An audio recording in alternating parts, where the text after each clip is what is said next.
Hi, this is Taxis Chronicles, and I'm your host, Simon Rushton. Today we have a guy who's quite a big guy today. He's young, but really big built, and he's operations manager for a hospital in London, and he's basically dealing with all the equipment and stuff that our frontline staff use to protect themselves while helping the public. So, hi, how are you today? I'm doing good. So tell us, what's your job like and how's it changed? So, on a normal day, before the whole entire coronavirus, it was pretty easy. You know, you do your job, you're 8 till 5 and you finish at 5 o'clock.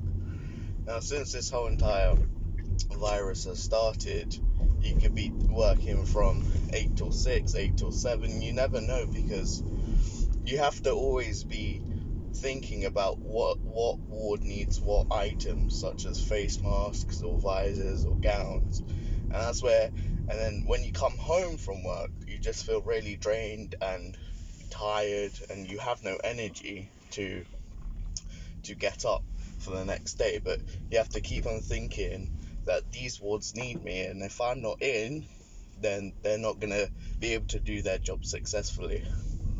So is it fair to say that you've got to a point where your job is not just about the pay now, it's really about helping, being part of the whole team? Yeah, someone in my hospital actually explained it as we're all like cogs, and with these cogs moving, we all help the NHS move and help patients get better.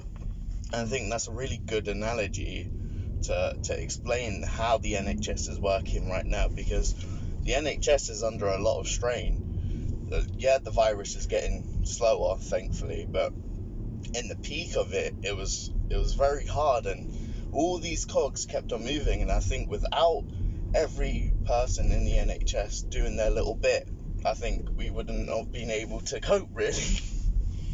So would you say you have enough equipment?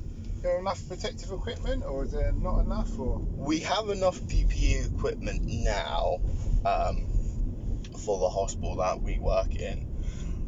During the peak, it was very, very hard. We had to ration what we gave to wards, because obviously nurses are trying to protect themselves, but we don't want to give too much stock out, because then we won't have enough stock to share to the other wards. So we had to really think about and come up with a strategy plan to give out enough stock to each ward so they felt protected. so how did you work that out? Was like the IC, you had red, green zones? Yeah, things like that? so in a hospital, so there's red zones and green zones, and red zones means you have COVID positive patients who are really ill in intensive care, and they need the best equipment, and they need the full suit of PPE. And then you have green zones, which is completely clean, no COVID patients have been in there.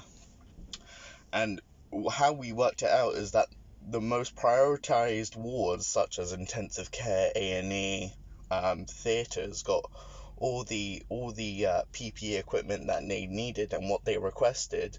And for the other wards, we had to sit down with them and ask, we have to ration our stock just due to how much there is in the country. If we give you X amount of items, would you be okay with that? Yeah, I understand. Did you find that the staff were understanding, or would they, like, people get upset? Human nature. Well, people would obviously get upset, because obviously they're going into the rooms where they have patients that have COVID, and they didn't want to infect themselves, and they didn't want to go home, give it to their families. So we could understand why they was getting upset, but from a stock management controller's viewpoint, we're also trying to do our job, and we can't control how much stock there is in the whole entire country. So it was kind of a back and forth argument in most cases, but eventually everyone understood, and everyone was obviously under a lot of pressure. So we just tried to understand, keep our cool, and eventually that happened. And nurses, doctors all understand that there's just simply not enough PPE to go around. So when you order, do you order from the government or do you order from a private company? So the government gives us stock, and that just comes from a delivery courier.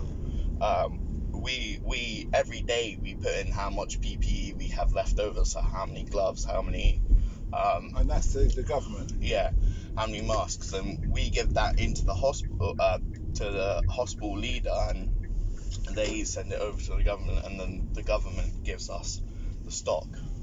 Okay, has it always been run like that, or is it just like that now because of the situation? I think it's always been like that. So since the virus has started, the government has had a very strong impact in trying to give PPE to every hospital fairly, but even in the government's viewpoint, there was just simply not enough PPE for every hospital to have. Okay. I hear you. Anyway, we're here now, so thanks a lot for the interview. No worries.